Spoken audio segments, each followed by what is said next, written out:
Présenter brièvement, vous connaissez déjà,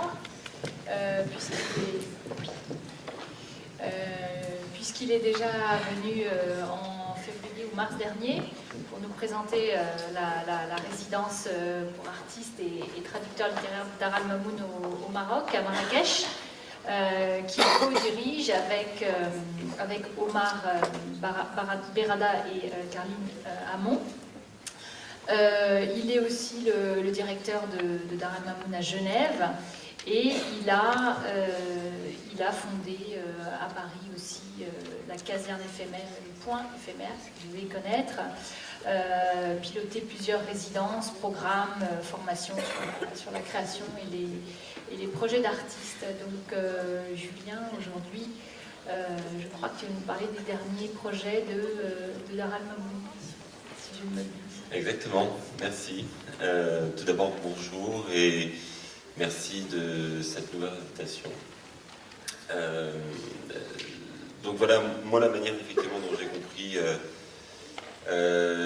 mon intervention, c'est finalement de saisir l'opportunité de vous donner des éléments d'actualité donc autour d'un projet en gestation.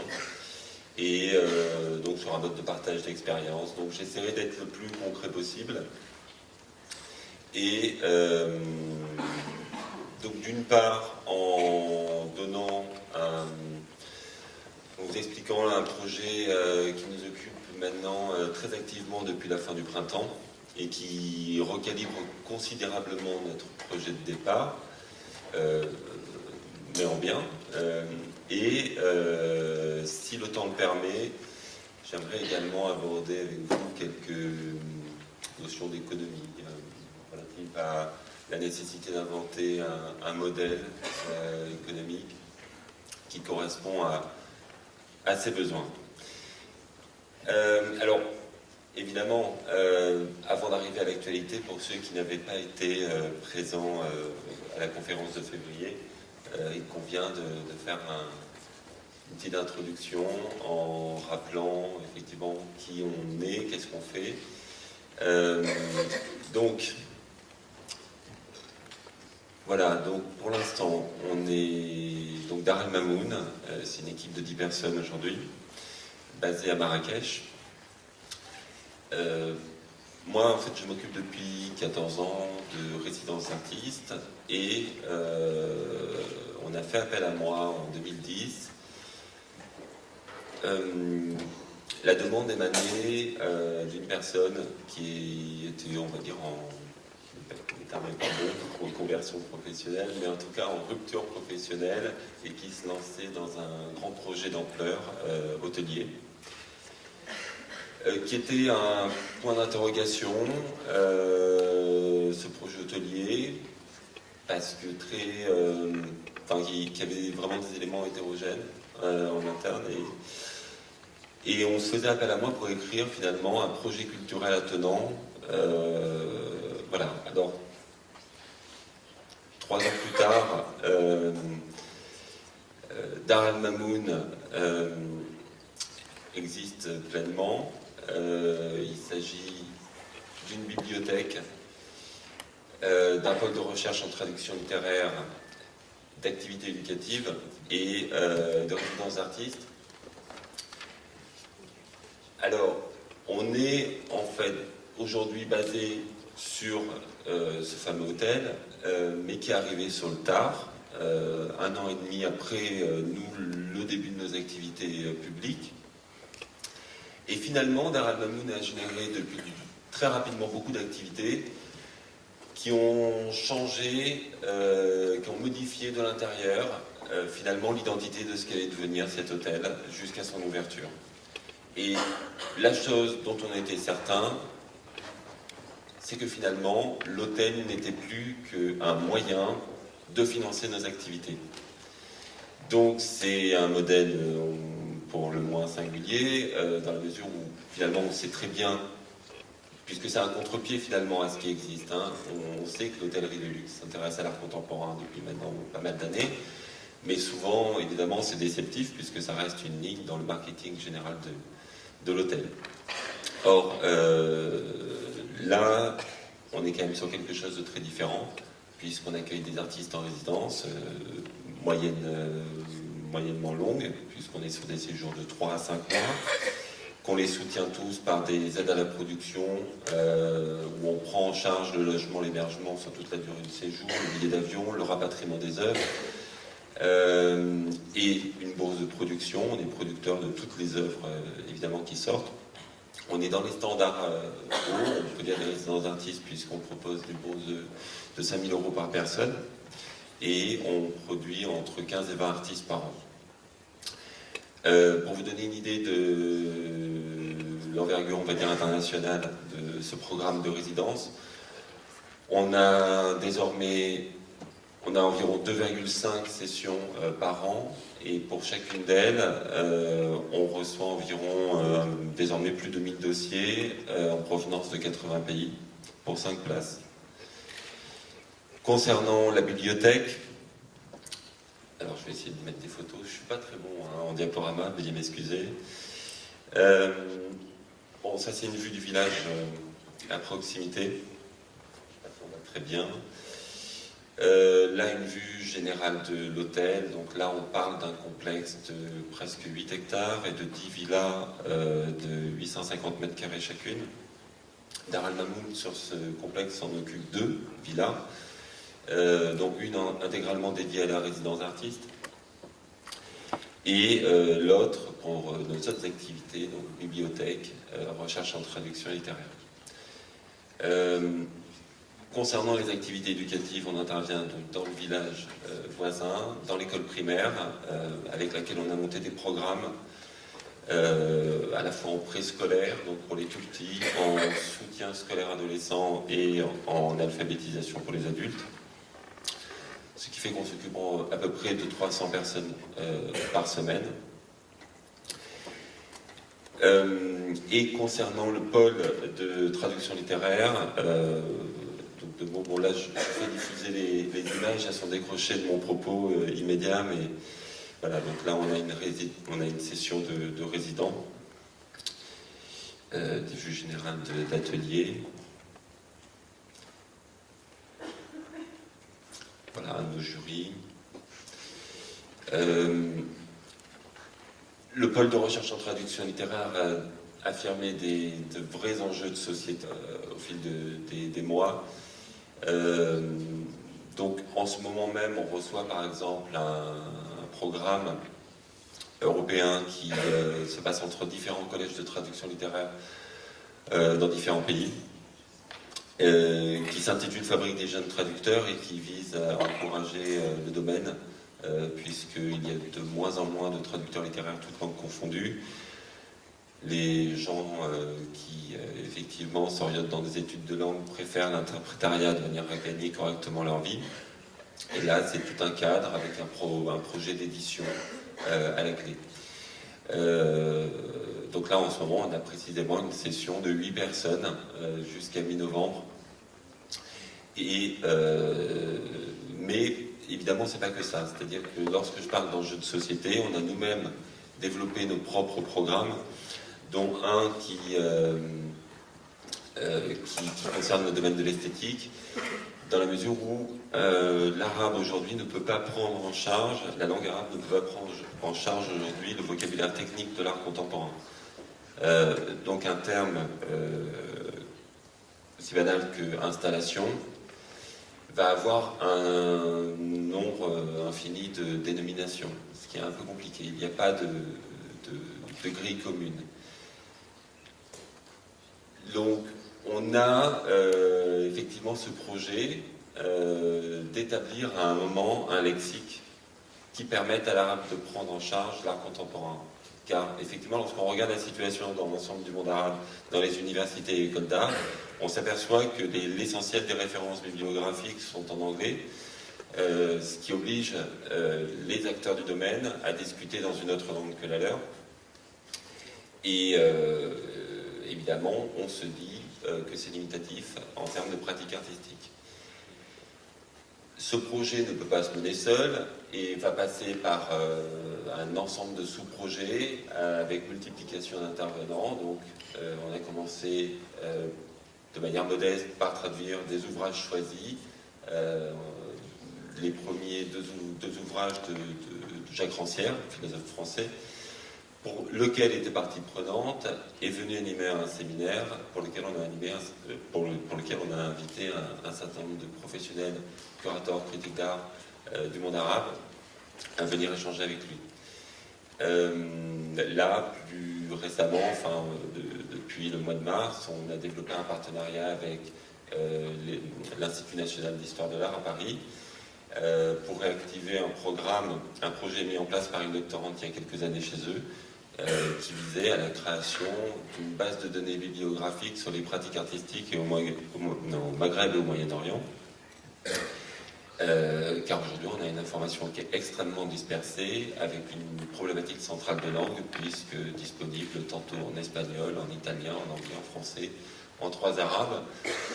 Donc voilà, c'est un gros projet qui vise à la création d'un outil universel sur donc le domaine de l'art. Alors, je continue avec quelques images. Ça, c'était donc là, Roland Pedro Núñez. Une vue de la bibliothèque chez nous. Voilà, une session de traducteur. L'intervention avec Jacques Rancière. Enfin, on a tout un cadre d'activités publiques également, qui se sont développés depuis 2 ans suite à notre participation en tant que coproducteur de la Biennale de Marrakech, donc pour laquelle on a invité le Palais de Tokyo à faire une exposition au cœur de la Médina. On avait également formulé des conférences, le programme de conférences de la Biennale, et participer à la coédition du catalogue. Et alors depuis, nous sur site, on a mis en place un programme de conférences. On n'a pas de lieu d'exposition. On a mis en place un programme de conférences, donc une programmation courte de débats, colloques, etc. Donc là, vous voyez par exemple un colloque organisé avec l'UNESCO, notamment car on est un lieu labellisé UNESCO, l'une des rares structures culturelles dans le monde arabe à avoir ce label qui concerne la mobilité, le soutien à la mobilité des artistes. Et là, donc il s'agit précisément d'un colloque de philosophie sud-sud. Donc la question, entre parenthèses, donc toutes les questions post-coloniales nous intéressent particulièrement, et on essaye effectivement de développer à cet endroit des outils critiques, on va dire. Et c'est précisément la question qui nous anime de manière générale, outre les rendez-vous en bibliothèque. C'est-à-dire que finalement la base du projet qu'on a développé, moi si j'ai accepté cette invitation émanant d'un projet hôtelier à la base, moi en tant que professionnel œuvrant depuis mes débuts dans le domaine associatif culturel, c'est parce que le projet hôtelier s'affirme différemment de ce qu'on peut connaître à Marrakech, en termes d'économie, de relations salariales, etc. Car à cet endroit, finalement, essayer de développer une économie, des relations plus justes, qui tiennent de... ça serait malhabile, mais presque de l'économie équitable, et où, en tout cas, il y a un engagement éthique fort de la part de l'hôtel. Donc, moi, ayant écrit effectivement le projet Dar El Hamoud, je suis pleinement concerné par la stratégie de l'hôtel, dans la manière, aussi parce que je dépends aujourd'hui de cet hôtel, mais c'est volontaire. On est dans un environnement particulièrement difficile en matière de soutien à la création. Et ce qu'on a mis en place, là, c'est finalement un système où, par convention, l'hôtel nous attribue un pourcentage de son chiffre d'affaires.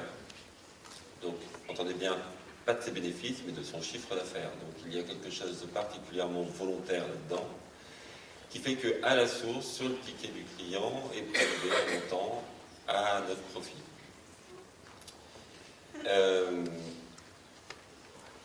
mais je reviendrai voilà, sur le modèle économique après. Bon, la couverture d'un livre qu'on a édité. Mais pour revenir au propos de fond qui a motivé vraiment l'ensemble du projet, c'est que effectivement on revient à des fondamentaux de ce qu'est, de ce que doit être peut-être la culture, qu'on a tendance à oublier dans les discours politiques européens ces dernières années, et qui est que finalement la culture est l'un des principaux leviers d'émancipation sociale. On est à la périphérie de Marrakech, on est dans la campagne, et effectivement, on est dans cette problématique, sans périphérie, on est loin de tout, et en même temps, on amène précisément l'ensemble du monde à nous, finalement, dans la mesure où là circule tout un tas de gens propres au domaine culturel, et pas que, donc des touristes aussi, qui crée finalement, qui recrée une économie dans cette zone qui était quand même pour la moins délaissée. L'hôtel pratique aussi à cet endroit un emploi prioritairement local. Donc il y a en quelque sorte un investissement, on peut le considérer comme investisseur social. Et ces actions sont relayées en quelque sorte par nous ensuite sur le terrain également en matière d'éducation et qui confortent finalement l'ensemble de la démarche sous le signe de l'intérêt général. Là je passe, donc par exemple, voilà, ça c'est un exemple de rendez-vous que l'on mène dans le village voisin. Où là, ces rendez-vous sont clairement adressés aux habitants du village. On a par exemple un partenariat avec le Collège international de philosophie à Paris, où donc des personnalités du domaine interviennent. Là, en l'occurrence, sur l'image, il s'agit de Monique de Villenard, qui est la vice-présidente du collège. Chacun de ces rendez-vous est traduit en darija, donc en arabe dialectal, de manière à faire participer la population. À la suite de ça, on organise un énorme banquet, etc. Et c'est des rendez-vous qui sont finalement plutôt très suivis, puisque mensuellement, donc, enfin pour chaque rendez-vous mensuel, on compte 150-200 personnes en moyenne. Ce qui est bien plus que la majorité des conférences que l'on peut organiser couramment à Paris, j'en sais quelque chose.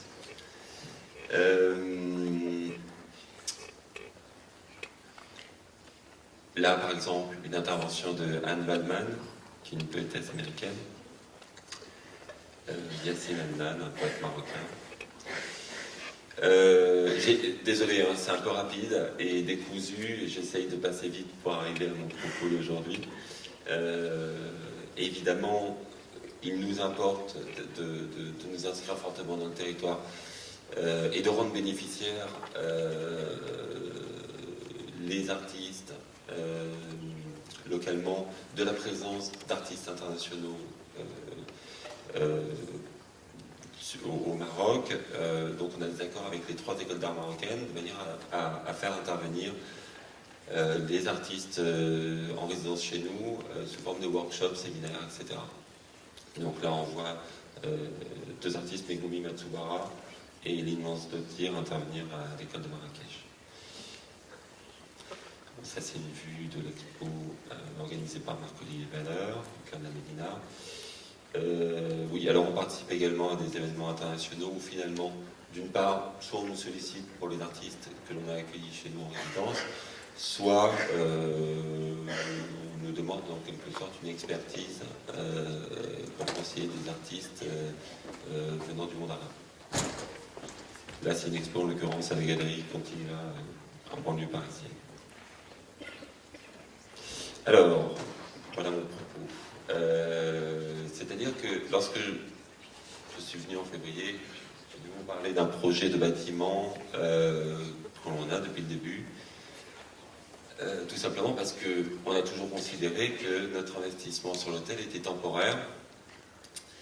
Et on avait donc, depuis le début, le projet de construire un bâtiment de 4000 m² en annexe de l'hôtel sur un terrain voisin, mais donc séparé, qui rassemble toutes nos activités en les développant et en nous dotant d'équipements qui nous font défaut aujourd'hui, à savoir donc un centre d'art, un lieu d'exposition et un auditorium. Alors, on était dans une projection, on va dire, certaine, à plus 4 ans, dans la mesure où il faut évidemment collecter des fonds pour réaliser tout ça. Et néanmoins, on était en discussion avec des organisations internationales, déjà pour développer les activités. Donc, avec la Columbia University, pour considérer la future bibliothèque comme un Columbia Global Center, à savoir un point de recherche, enfin un point de référence pour les chercheurs des Columbia, de manière à poursuivre localement leurs études.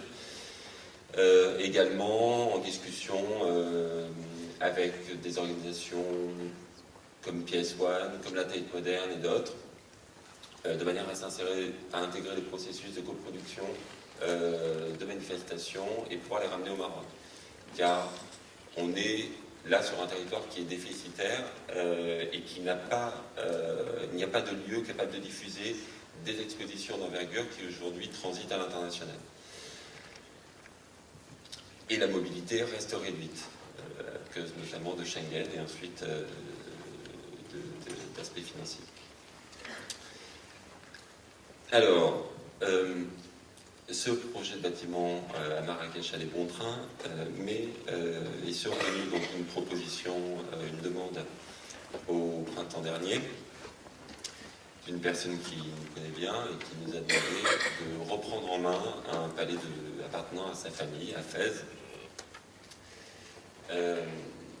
et qui en fait est un palais majeur de la ville, que tous les Marocains connaissent et qui aujourd'hui, bien que ce soit un lieu fermé depuis toujours, est présent dans tous les guides. Il faut ouvrir le guide du Moutard, il est dedans.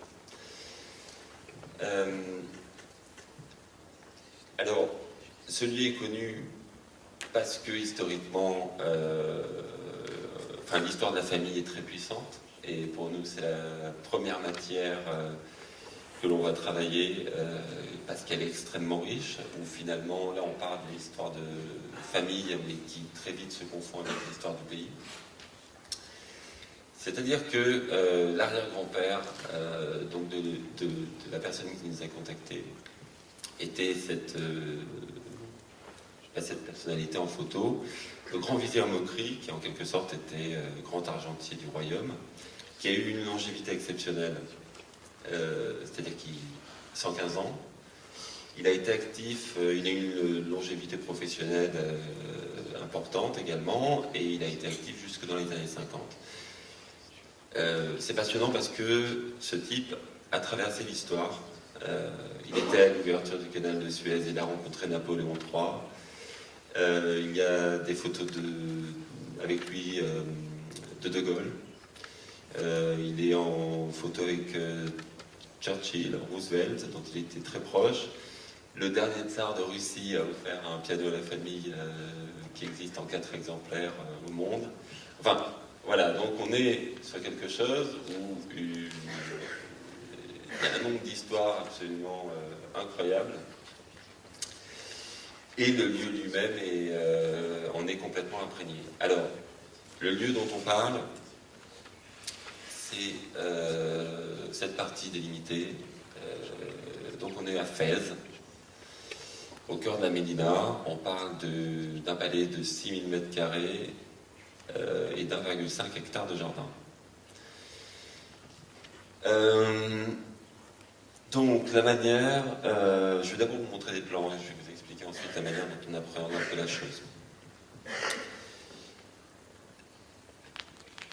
Donc ça, c'est un plan de cadastre.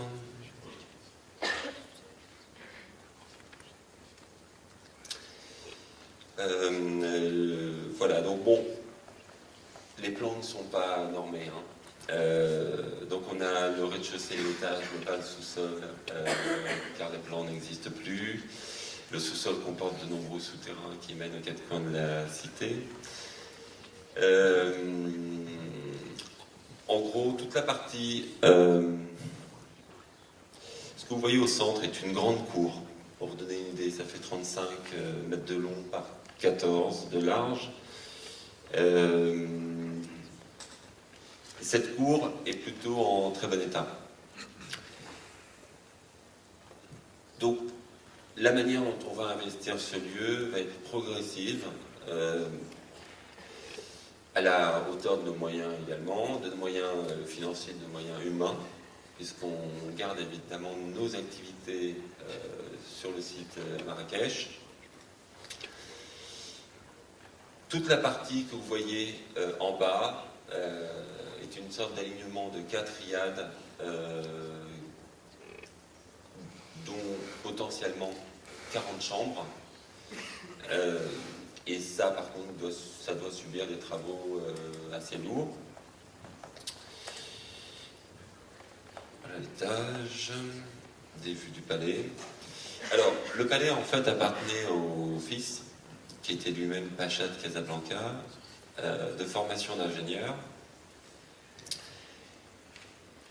Il a voulu, en gros, en mettre plein la vue à son père en construisant ce palais. Donc il a pris les meilleurs artisans fascis de l'époque. Là, on est en début 1900. La construction a duré 8 ans. Donc il y a des éliges de toute beauté, avec une définition que moi, à Marrakech, je ne connaissais pas. Tous les vitraux sont par exemple sculptés, enfin ciselés, ils viennent tous de Murano. Enfin voilà, c'est très riche. Il y a collusion aussi de style qui est assez étonnant. Bon, on voit mal, pas très bien, désolé.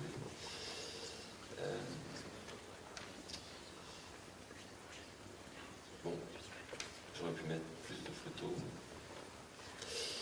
Enfin, pour revenir, donc, ce projet recalibre considérablement ce que l'on imaginait pour Dar el Mamoun, même économiquement. C'est-à-dire que, bon, bien sûr, le lien avec l'hôtel à Marrakech reste là, mais il nous faut quand même penser les moyens tout de suite de pérenniser, de rendre viable à long terme cette nouvelle structure. Donc pour l'instant, on met en stand-by le projet de bâtiment de 4000 m² à Marrakech pour se consacrer uniquement là-dessus parce que ça existe, c'est là, et c'est finalement enfin le lieu qu'on espérait. Alors, je suis obligé de revenir un peu sur l'histoire de ce lieu et donc un petit condensé de l'histoire récente marocaine.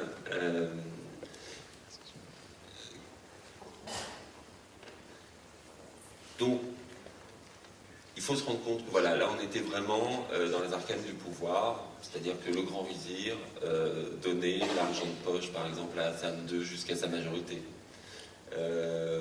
C'est le grand vizir qui a signé les accords pour le Maroc, qui a signé les accords d'Algeciras, qui ont donc ouvert la voie à la colonisation française et espagnole du Maroc. C'est lui qui a choisi parmi les différents frères qui serait Mohamed V pour accéder au trône. Ce qui s'est passé dans les années 70, Hassan II essuie 3 tentatives de coup d'État.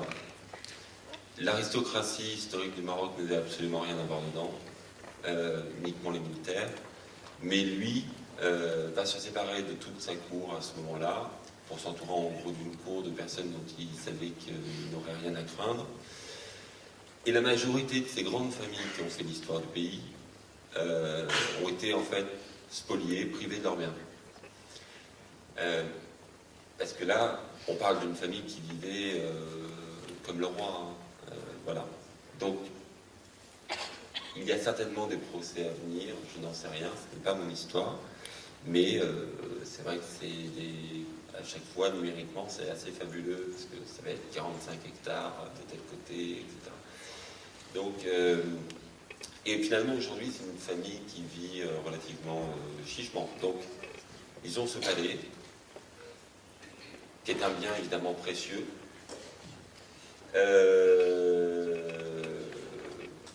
Ne voulant pas vraiment le vendre, mais ayant été tenté, ensuite, juridiquement, ça paraît, c'est extrêmement contraignant. Ah oui.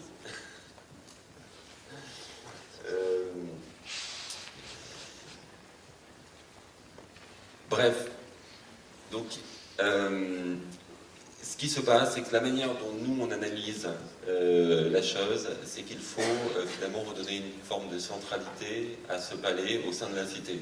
Et finalement aussi une forme de centralité à cette famille dans l'histoire du pays. Donc évidemment, on va y aller doucement parce que on va se heurter à des barrières, évidemment. Dans tous les cas, l'un des premiers gestes que l'on va effectuer est la rénovation du jardin. Et là, vous pouvez voir à peu près sur la vue Google qu'il y a une scission entre... Là, on est sur une colline, en fait, entre le bas de la Médina et le haut. C'est-à-dire que les gens sont obligés de faire un énorme détour. Et aujourd'hui, ce lieu fermé, nous, déjà, la manière de le signifier en tant que chose publique va être de rafraîchir le jardin et de l'ouvrir en tant qu'espace public. De manière à créer un flux, finalement, spontané entre le bas et le haut et à reconnecter ces deux parties. Ça va nous permettre également de communiquer sur la destination de ce lieu.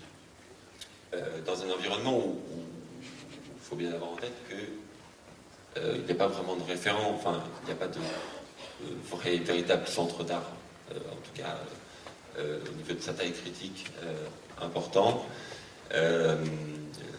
Donc tout ça demande une pédagogie à inventer. De manière assez classique, je suis obligé de me presser, c'est dommage, mais donc je vous dis finalement de manière sommaire ce que l'on compte faire. On va créer de manière, comme toute institution aujourd'hui culturelle est quasi obligée d'en passer par là, on va créer des points de consommation, restaurants et des boissons, qui généreront donc du revenu et qui permettront aussi de pérenniser la sculpture, comme je le disais.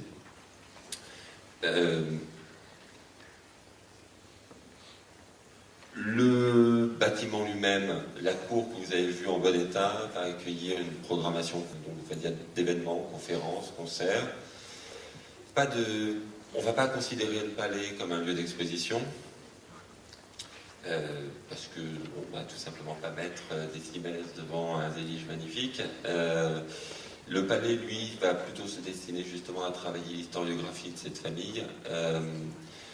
On verra dans quel terme, on va s'entourer d'un comité scientifique pour ça. Et enfin, la partie exposition, étant donné qu'on bénéficie d'1,5 hectare de jardin, on va certainement construire donc les 900 mètres carrés que l'on imaginait précédemment à Marrakech. C'est un cube de 30 par 30, donc voilà, on va aller sur une forme plus contemporaine au cœur du jardin. Bon, je suis obligé. Donc, mais merci. Et voilà, c'est un peu court. Mais si vous avez des questions, en tout cas, ici et même après, je suis à votre disposition.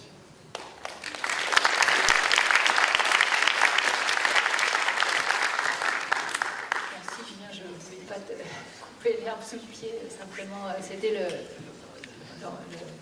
envie d'en savoir plus sur ce projet. D'ailleurs, peut-être rentrer un peu plus dans les détails. Quand tu parlais de pédagogie à inventer, à quel niveau tu entends cette pédagogie, avec qui seront les acteurs en fait de cette requalification? Est-ce que ce sera les artistes qui sont en résidence aussi? Est-ce que tu vas impliquer les écoles? Comment vont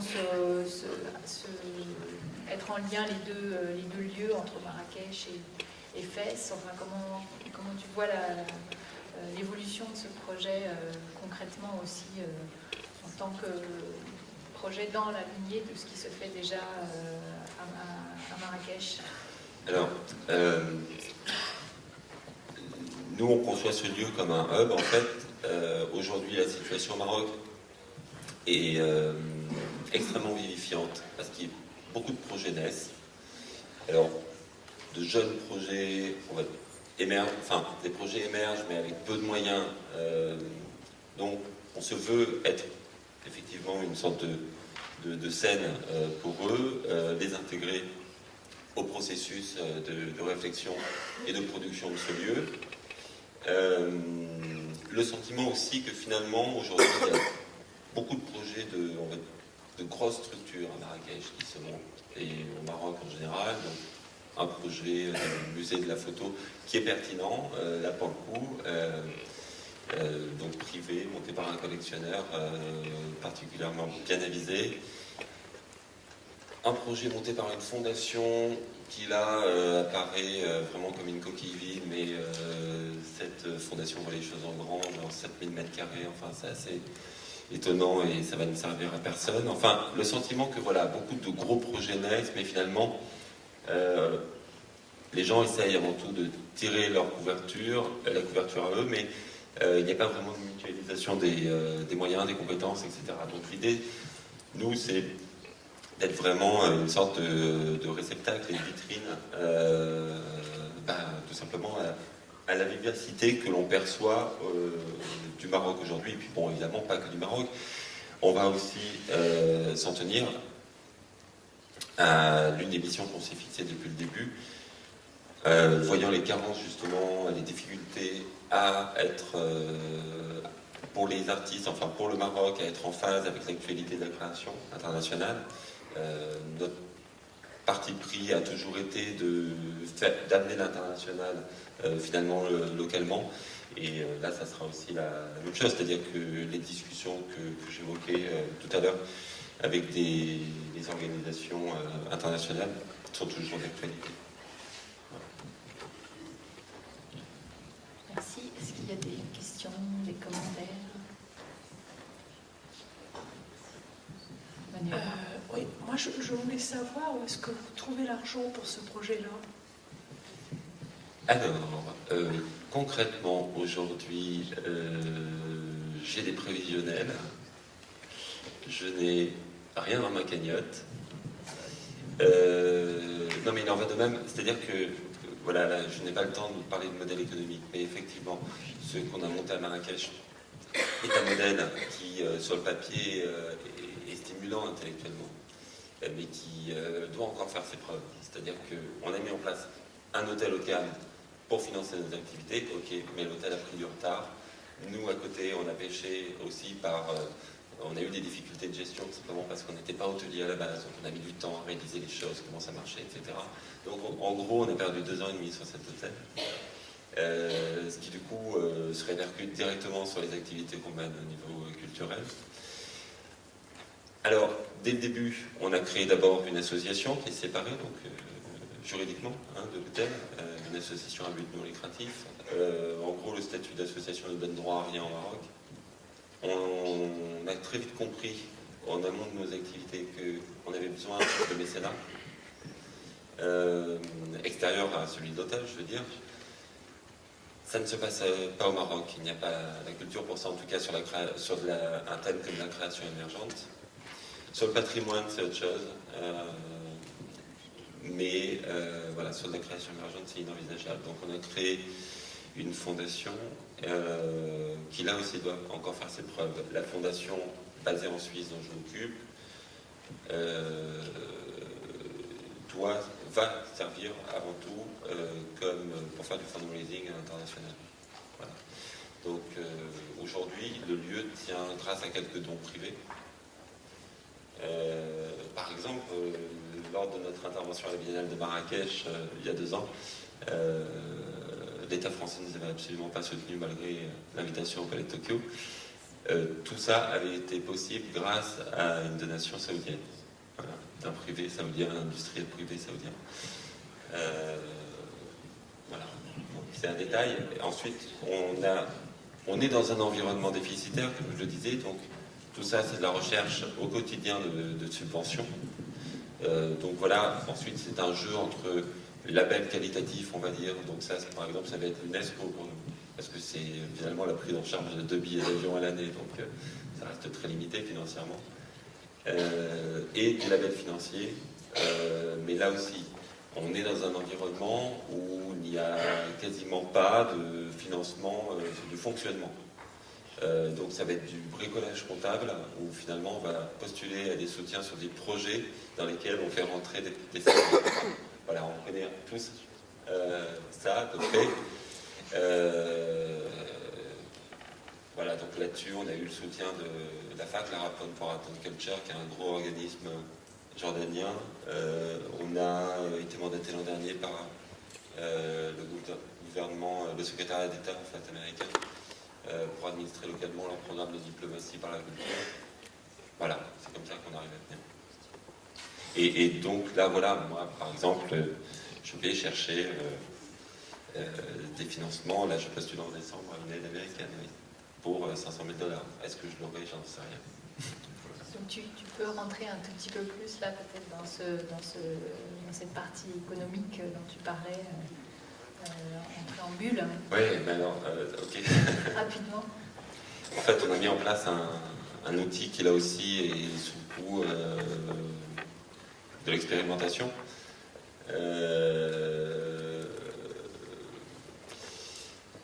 Donc on soit bien d'accord, c'est-à-dire qu'aujourd'hui, c'est en train d'être lancé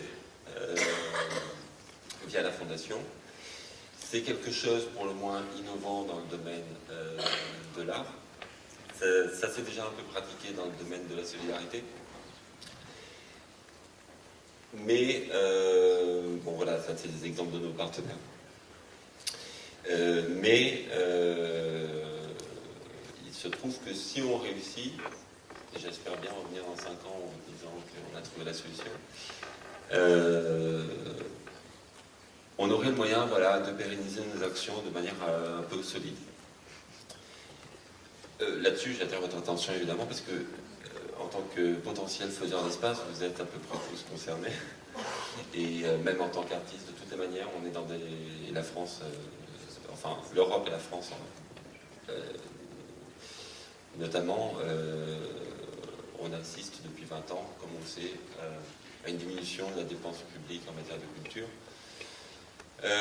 Donc il faut bien trouver des ressources ailleurs, et moi c'était le point de vue que j'avais dès le début, c'est-à-dire que même les précédents lieux que j'ai montés, l'intérêt que j'y portais, c'était, il y avait par exemple le point éphémère à Paris, c'était de pouvoir finalement prendre en charge de s'autonomiser en fait, grâce au débit de boissons. Voilà. Donc là c'est un peu le même processus avec cette histoire de table. Et on le sait, en tout cas, ça repose grandement sur l'investissement privé.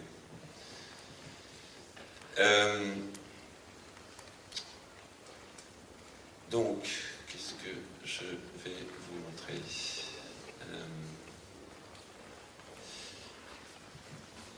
Il se trouve que donc le fondateur de Dar el-Mamoun vient du milieu de la finance.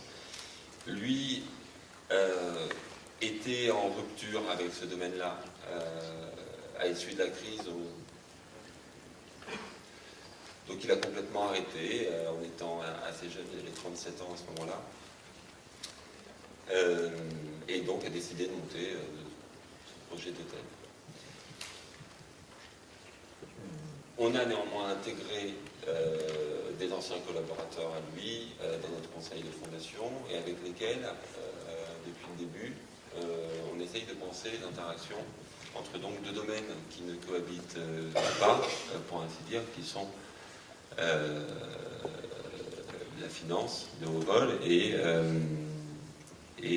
la culture. En inventant tout un tas de scénarios de rapprochement de ces deux sphères et de voir comment évidemment on pouvait tirer notre épingle du jeu là-dedans. Le résultat est la mise en place d'un fait, voilà, un de nos membres du conseil de fondation a créé son propre hedge fund. Je prends beaucoup de pincettes, hein.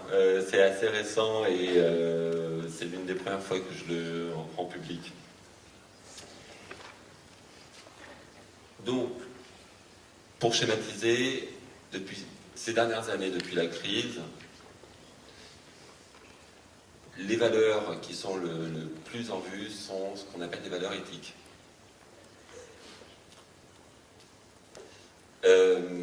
Donc là, il s'agit finalement de créer une valeur éthique qui est Dar al-Mamoun au sein d'un hedge fund. Aujourd'hui, cette création est actée. On représente presque un quart du capital de ce hedge fund. Alors, qu'est-ce que ça veut dire, comment ça fonctionne et quels sont les intérêts pour nous?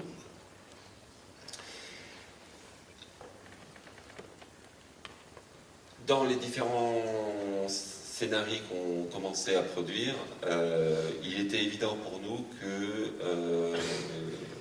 ce qu'on défend localement à Marrakech est de l'ordre du processus, c'est-à-dire qu'on n'a absolument pas voulu mettre en place un parc de sculpture, par exemple. On ne demande aucun don d'œuvre aux artistes, c'est absurde.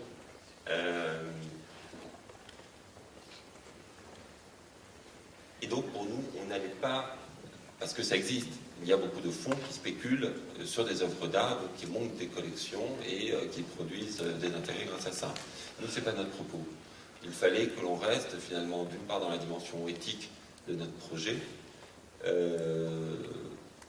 et qu'on ne soit pas freiné et qu'on reste dans cette espèce de process dynamique qui est le nôtre. Donc finalement, on demande à des investisseurs de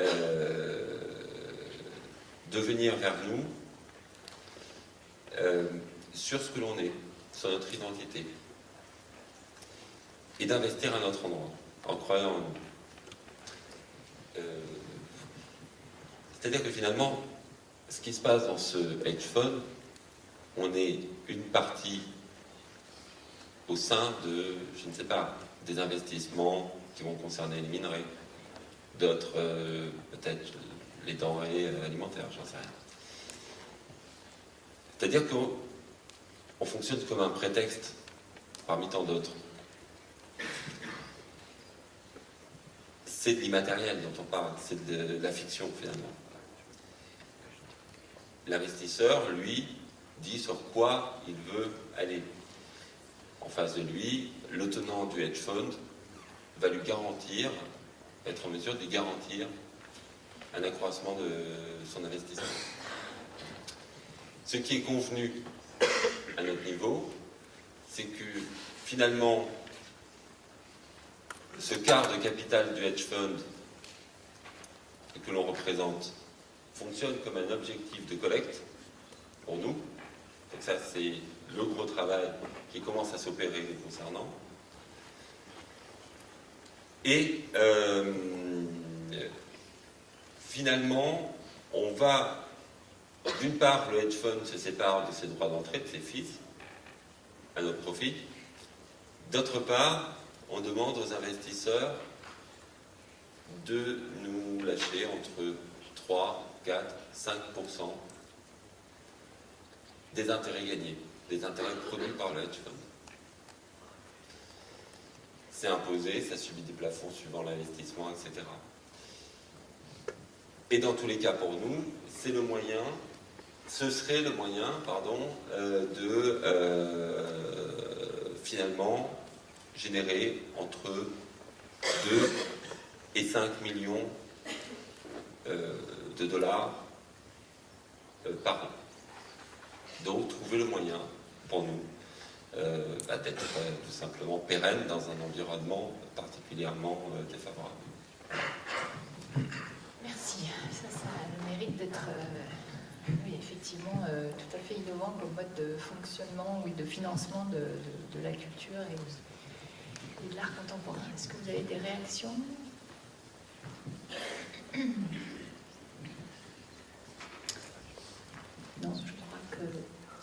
alors te remercier et digérer cette nouvelle façon d'envisager les choses.